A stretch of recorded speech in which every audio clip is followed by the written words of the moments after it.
249 mortes por Covid-19 nesse domingo, totalizando 556.886 óbitos desde o início da pandemia. A média móvel de mortes na última semana chegou a 984, a mais baixa desde 20 de janeiro. Em comparação à média de 2 semanas atrás, a variação foi de menos 20% e aponta a tendência de queda. E receberam a primeira dose da vacina 47,64% da população e já foram imunizados com a segunda dose ou a dose única 19,59% da população brasileira. Bom, vamos falar aqui da pandemia com a Lúcia Souto, ela que é médica sanitarista, pesquisadora da Fiocruz, presidenta do Centro Brasileiro de Estudos da Saúde, o SEBRAS. Olá, Lúcia, bom dia, prazer em recebê-la. Bom dia, Arilu, tudo bom? Estamos aí nessa batalha, né? Ai, nem fale, a gente já está assim num grau de exaustão, né, Lúcia? Enfim, só para um pequeno desabafo aqui dessa jornalista, mas acho que reflete também, né, o que muita gente está sentindo nesse momento. Qual que é a avaliação que você faz desse quadro atual, com essa vacinação, com esse número de casos ainda, essa tendência, né? Parece que o Rio de Janeiro, você está falando do Rio, né? E o Rio de Janeiro parece que é o estado que apresenta a tendência de alta nas mortes, né? Ao contrário de outros estados. Qual que é a avaliação que você faz nesse momento? Olha, Marilu, primeiro, graças à vacina e à ampliação, ainda que seja baixa da cobertura de vacina, né? Mas a gente já tem 47, quase 50% de pessoas com a primeira dose e, como você mostrou aí, quase 20% com as 2 doses, né? Isso já está gerando um impacto que poderia ser muito maior se a gente tivesse uma ampliação a curto prazo dessa vacinação. Qual é o contexto hoje dessa pandemia da Covid-19? Nós estamos provavelmente já com a variante Delta em grandes proporções no Brasil. Essa variante Delta ela é uma preocupação global da Organização Mundial de Saúde, do Centro de Controle de Doenças dos Estados Unidos, todos alertando a importância de voltar a ter medidas de contenção não farmacológicas, como o uso de máscara, distanciamento. Essa variante ela é 6 vezes, no mínimo, mais transmissível do que as outras variantes que estavam em circulação nos vários territórios globais aí e também no Brasil. Então, isso confere uma grande preocupação, porque o número de pessoas ainda não com a completa vacinação, com as 2 doses de vacina é grande. 80% das pessoas ainda não completaram a sua vacinação com as 2 doses. Então, isso é um sinal de alerta, porque todos os estudos que nós temos acesso, primeiro, a vacina ela é efetiva contra a variante Delta. Segundo, por exemplo, um estudo feito recentemente nos Estados Unidos mostra que quase 90%, 87%, 90% das pessoas que estão infectadas e os casos graves são de pessoas não vacinadas. Porque lá, embora tenha a disponibilidade de vacinas, tem um grande contingente de pessoas que não quer se vacinar. Quer dizer, então, essa falta de campanha para esclarecimento da população, essa aceleração da vacinação, ela é hoje uma estratégia fundamental no Brasil.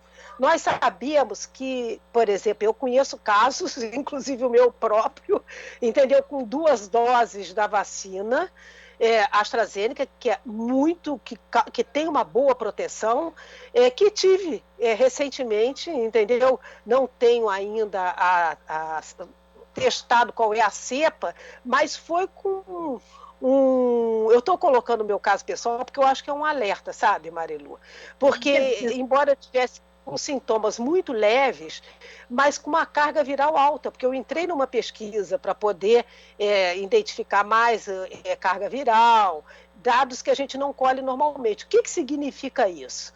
Não só o meu caso, mas o de todas as pessoas com vacina e que estão que podem ter adquirido a doença e que são comunicantes, estão transmitindo a doença.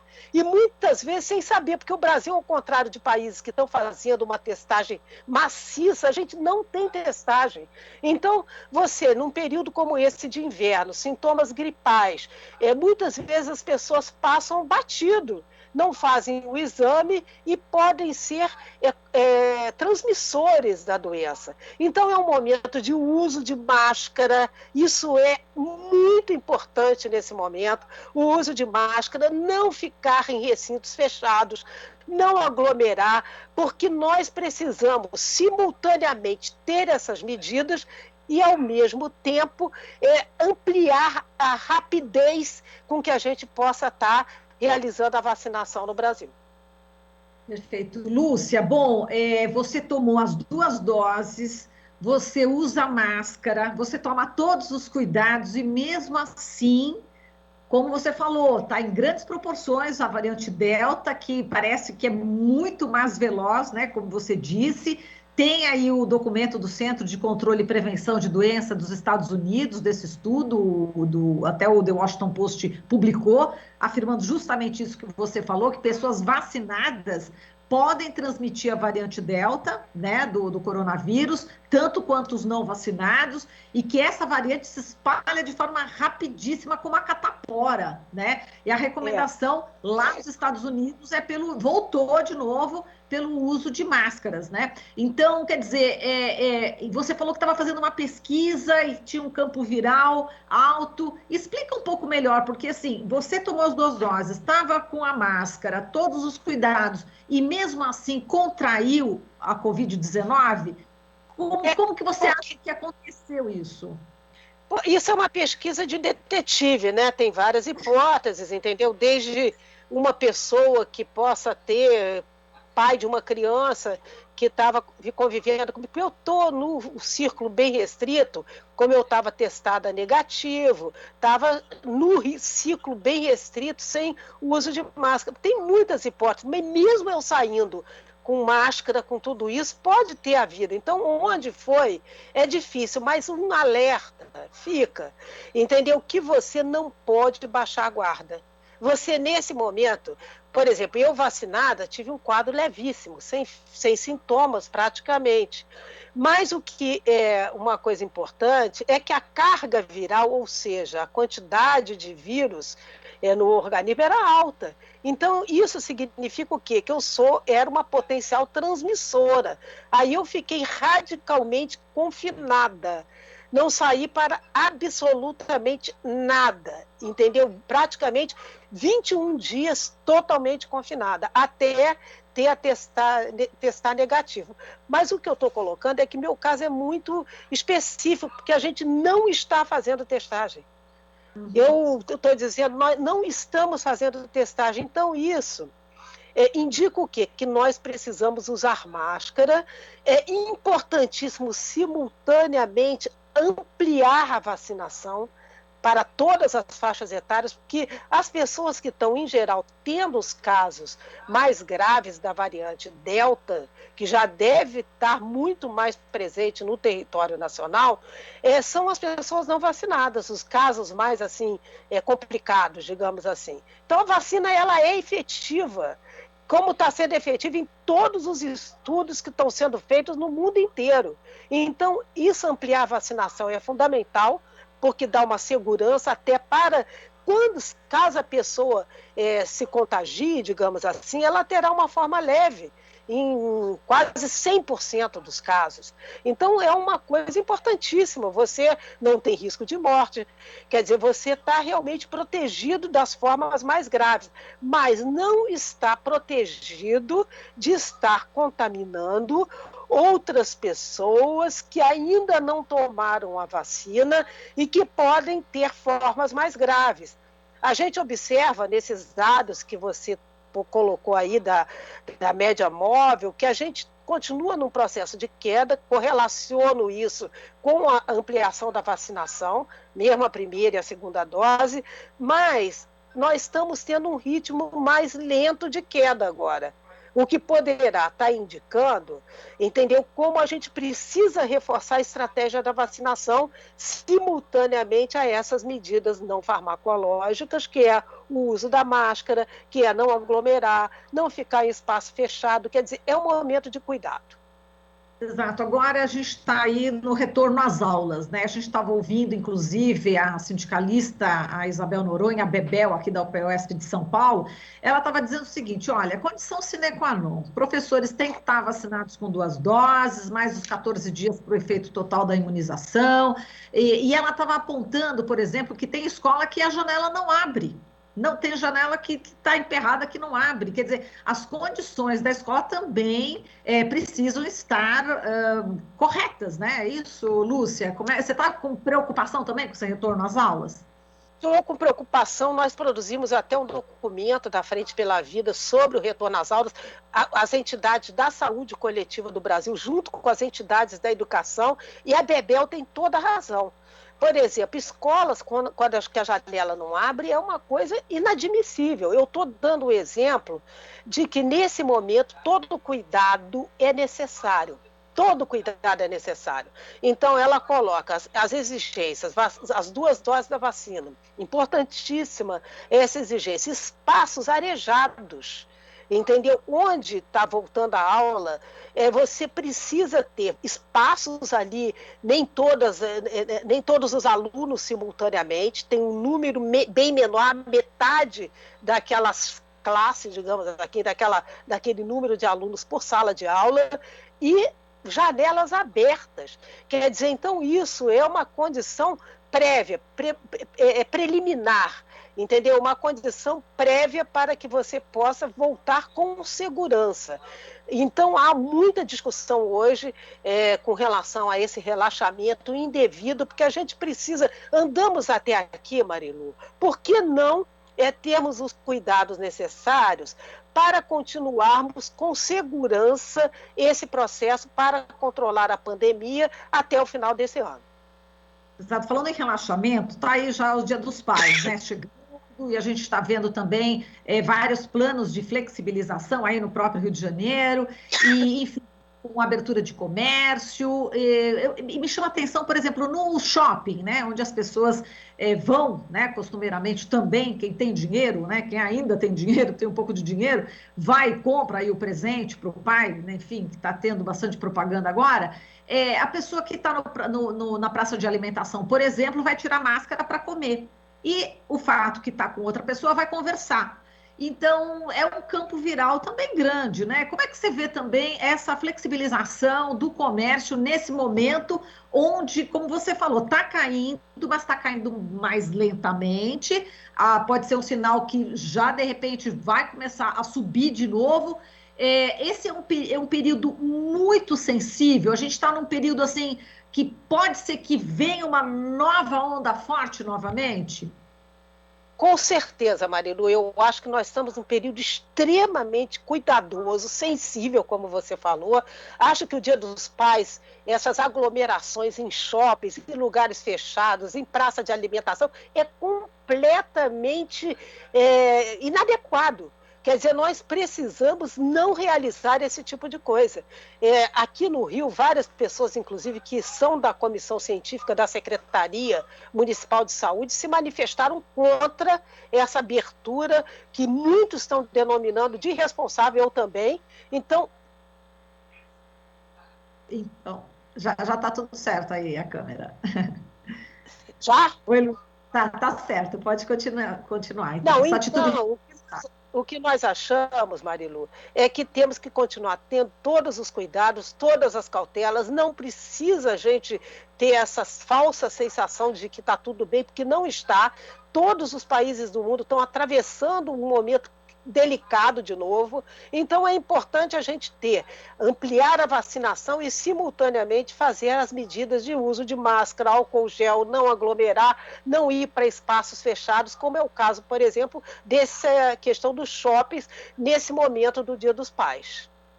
Em outros países, como você está falando, né, a China, né, começa a fazer confinamento novamente, né? A Austrália coloca aí uma fiscalização rigorosa aí nas ruas, né, para manter as medidas restritivas. No Japão, onde estava acontecendo a Olimpíada, foi decretado estado de emergência, então a gente está vendo muitos países já tomando essas precauções.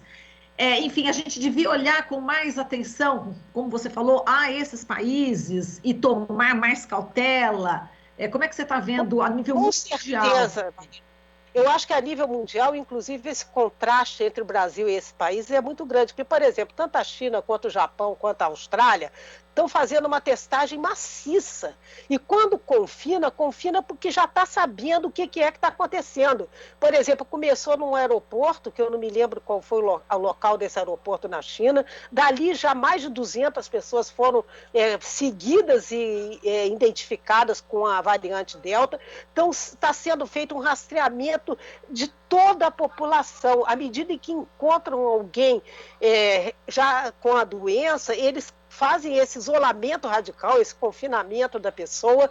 E no Brasil, o que nós temos? Nós não sabemos, nós estamos às cegas, porque não há esse rastreamento, não temos noção de qual é o tamanho e a presença da variante Delta no território nacional, mas sabemos pela experiência dos outros países do mundo que ela está presente no território nacional.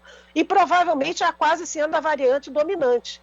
Quer dizer, ainda pelas informações, a P1, a variante gama, né? Mas nós temos que já, porque como estamos às cegas, estamos no escuro, não sabemos o que de fato está acontecendo, o que nos cabe nesse momento como sociedade, tomar as medidas de todos os cuidados e restrições. Máscara, mais uma vez, álcool gel, não aglomeração, não ir para espaços fechados. Quer dizer, então isso é uma medida que a sociedade que quer se autoproteger, promover a sua própria saúde, proteger a sua própria vida, tem que fazer. E, simultaneamente, ampliar a vacinação e até o rastreamento dos casos para a gente ter um quadro mais adequado e mais preciso do que está acontecendo de fato no Brasil. Muito bem, e paralelamente a isso, temos aí a comissão parlamentar, né, de inquérito, a CPI da Covid, que vai retomar os trabalhos aí já nessa semana. Amanhã a gente vai ter o depoimento do reverendo Hamilton Gomes de Paula, né, que é o fundador da Senado, aquela Secretaria de Assuntos Humanitários. Ele teria negociado a venda da vacina AstraZeneca, né, em nome do governo federal. Na quarta-feira, o coronel Marcelo Blanco, ex-diretor substituto do Departamento de Logística do Ministério da Saúde, que parece que também participou aí do jantar, né? Ele participou de um jantar onde teria ocorrido aí o pedido de propina da vacina AstraZeneca também. E na quinta, o empresário Ayrton Soligo, conhecido como Ayrton Cascavel, que teria atuado no alto escalão do Ministério da Saúde sem ter cargo oficial. Ele ia para cima e para baixo, representando o Pazuello, enfim, com prefeitos, com secretários de saúde, para falar sobre respiradores e diversas ações. Ele também vai participar da CPI. Qual que é a tua expectativa, Lúcia, depois aí de duas semanas, né, que a gente não teve, mas os senadores continuaram trabalhando e investigando muitas informações. E qual que é a tua expectativa agora? Olha, a expectativa é muito grande. Nós, inclusive, do SEBS, que integramos a Frente pela Vida, nós estamos realizando um ato no dia 5, que é um dia da saúde, que teremos inúmeras manifestações, mas estamos fazendo um ato convergente de várias entidades, inclusive com o apoio das Frentes Brasil Popular, Povo Sem Medo também, no Congresso Nacional. Estarão lá representando a Frente pela Vida, o presidente do Conselho Nacional de Saúde, entidades, as entidades que estão com representação em Brasília, e nós vamos à CPI entregar um manifesto que é em defesa da vida, do SUS e da democracia. Porque nós consideramos, Marilu, que nesse momento o trabalho da CPI é um dos mais estratégicos do Brasil, porque já trouxe à tona não só toda aquela sorte de crimes, né, de situações de imunidade por contágio, quer dizer, provocando a morte evitável de mais de 556.886.000 mortes de brasileiras e brasileiros, né, e também revelando, no último momento da CPI, toda a sorte de de roubo, de corrupção, exatamente numa área tão importante e tão sensível como a área da saúde. Então, são situações gravíssimas e a nossa ida à CPI ela tem o objetivo de dar apoio e exigir que realmente a CPI possa ajudar o Brasil a identificar as responsabilidades para que a gente não passe mais uma vez de forma impune por essa calamidade a maior da nossa história. Muito bem, Lúcia. Bom, vamos acompanhar essa ida, então, dessas entidades do Conselho Nacional de Saúde no próximo dia 5, a CPI. Um forte abraço, Lúcia. Muito obrigada, viu? Forte abraço, Marilu, a todos que estão nos assistindo nessa manhã. Até mais. Falamos aqui com a Lúcia Souto, médica sanitarista, pesquisadora da Fiocruz, presidenta do Centro Brasileiro de Estudos da Saúde, o CEPS. Você está ouvindo Jornal Brasil Atual. As notícias que os outros não dão.